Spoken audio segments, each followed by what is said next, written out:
ஒரு package illustration பார்க்கலாமா? என்ன ப்ராடக்ட்னா சாஃப்ரானுக்கு. ஸோ அதுக்கு வந்துட்டு ஃபர்ஸ்ட் Pinterest ஆப்ல போயிட்டு அந்த ஃப்ளார் எப்படி இருக்கு? அண்ட் தென் கல்டிவேட் பண்ற பிளேஸஸ் எப்படி இருக்கு? ஸோ என்ன கலர் தீம்ல கொண்டு போலாம்? அப்படின்னு வந்துட்டு ரிசர்ச் பண்ணிட்டு இருந்தேன். ஏன்னா அவங்க வந்துட்டு ஃபுல்லாவே கலர் கேட்டிருந்தாங்க. ஸோ அதனால என்ன கலர் தீம் மேட்ச் ஆகும் அப்படின்னும் வந்துட்டு அதிலயே பார்த்தாச்சு.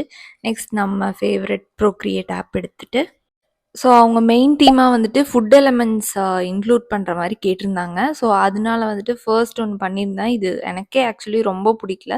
பட் இருந்தாலும் பரவாயில்லன்னு கிளையண்ட்டுக்கு அனுப்பும்போது ஆப்வியஸா வந்துட்டு இல்ல வேண்டாம் அப்படின்னு சொல்ட்டாங்க. ஸோ அதுக்கப்புறம் ஏகப்பட்ட டிஸ்கஷன்ஸ் போச்சு. எல்லாம் முடிச்சதுக்கப்புறம் ஒரு சில டிசைன்ஸ் பண்ணோம். இது எனக்கு புடிச்சிருந்துச்சு. பட் கிளையண்ட் வந்துட்டு அகைன் ரொம்ப ப்ராடக்ட் ரிலேட்டடா இருக்கு. வேணான்னு சொல்லிட்டு ஹோல் நியூ தீம் பண்ணிட்டோம்.